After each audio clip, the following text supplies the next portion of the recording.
Hi guys! Andito nga po pala kami sa Ordoneta Bypass at ako po si Mark Anthony May Sebastian. Sir Antonio. Ako nga pala si Lance Paris. Ako nga pala si Julius Polpino. Ako pala si Joshua. Ako nga pala si Denmark. Ako nga pala si Joel Siscanyo. Ako nga pala si Alin Ivor Trail.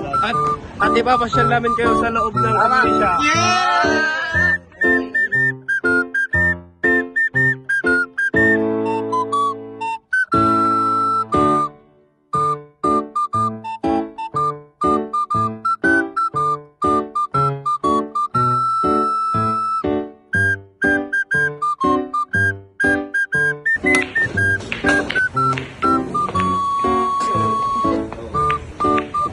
Ang Amnesia Billiards ay isang lokal na pasyalan at lugar ng libangan sa aming komunidad.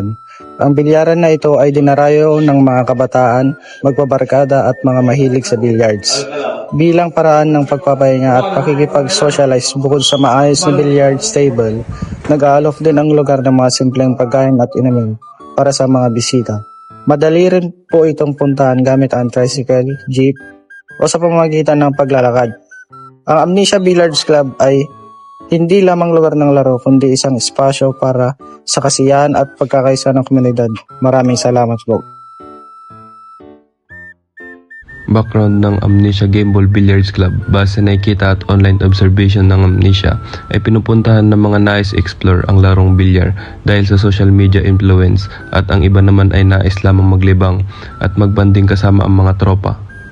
Ang Billiards Club ay may papel na turismo bilang alternatibong libangan para sa mga turista at lokal, lalo sa gabi o masamang panahon. Nakakatulong ito sa lokal na ekonomiya sa pamamagitan ng pagbigay ng trabaho at kita sa mga kalapit na negosyo. Nagsilbi rin itong lugar ng social interaction at palitan ng kultura sa pagitan ng mga turista at lokal na mamamayan.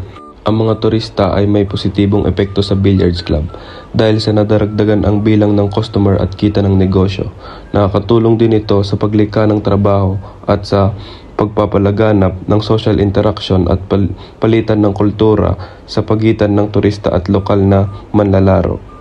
Ang mga patakaran at pamamahala ng Billiards Club ay mahalaga upang masiguro ang kaayusan, kaligtasan at responsableng operasyon.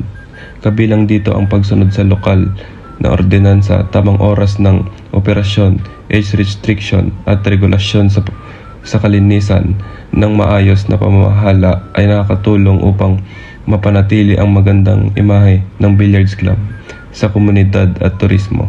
Ang sustainability ng Billiards Club ay nakikita sa tamang paggamit ng kuryente, maayos na pamamahala ng basura at pagpapanatili ng ligtas at sa eksklusibeng lugar sa pamamagitan ng responsableng operasyon at suporta sa lokal na komunidad. Nagiging pang matagalang negosyo ito, pakipakinabang sa ekonomiya at lipunan. Ang mga umuusbong sa trend na Billiards Club ay kinakabilangan ng paggamit ng modernong kagamitan, digital scoring system at social media promotion. Lumalaganap din ang pagsasagawa ng tournament at pagsasama ng food beverage service upang makahikayat ng maraming customer lalo na ang kabataan at mga turista. Hindi na po namin na-interview yung may-ari ng club sa kadahilan ng marami siyang nilalakad para sa business niya. Yun lang po, salamat.